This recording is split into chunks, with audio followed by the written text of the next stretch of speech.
On to a look at Spring Lake Park at Blaine in boys hoops. The Panthers getting the long ball going early, taking a 10-4 lead on that shot.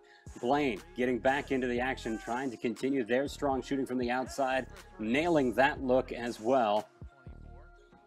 Bengals with some struggles, though, really working after it. In the end, Spring Lake Park has it here early in the second half, trying to extend the lead. The scoop doesn't go. Kind of a cluster on both ends, but it finishes in a Spring Lake Park bucket. They're up by double digits at that point. More from the Panthers, who try to feed it into the post. Blaine looking to score in transition. Little Euro step. Flips it up and gets the roll off the rim. The finish for Blaine, keeping it within single digits at that time. But Blaine needs more. Down by 10 again here in the second half, about midway through, finding the open man in the corner as the comeback continues. Bengals still, every time we go to a new highlight, find themselves down 10. Not sure what's happening in between, but the Bengals keep putting up buckets, and somehow Spring Lake Park answers on the other end each and every time. Less than 3.5 minutes to go, though, is Blaine now pulling it within 3. Their last 3, not good. Next one, yes, just enough to send it to overtime. So the Bengals on their home court force the OT session against a very strong Spring Lake Park team. They are pumped up, but what do they have in the final few minutes of this game? Tied at 70, under a minute to go. The lay-in for Spring Lake Park gives them the lead. And on the other end, Blaine, again, trying something at the end. They don't get the shot to drop down 4. It's iced at the free throw line, and Spring Lake Park wins 75-70 in overtime.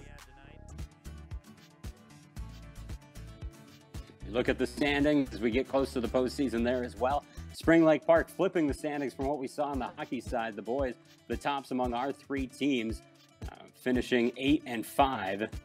And then Blaine 4 and 8 in the Northwest Suburban, Centennial 1 and 12. And we got brackets there too. Selection Sunday was yesterday, so we got brackets all over the place. Champlin Park, Irondale, the 1-8 seed in 5-4A boys basketball. A good 4-5 matchup with Spring Lake Park and Osseo.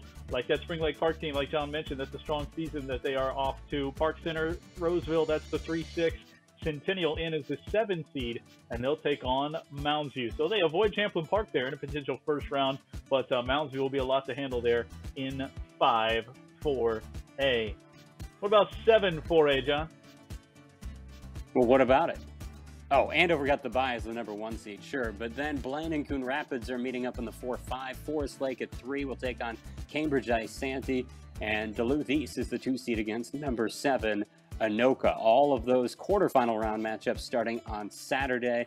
And then we'll look into next week for Andover to get it back into the action. Andover having a heck of a year in winter sports. Yeah, it's like, remember a few years ago, it was St. Michael Albertville, and they were going to state championships in all kinds of sports. I feel like that is kind of what Andover has tapped into, and we'll certainly see how that continues to roll on. You know,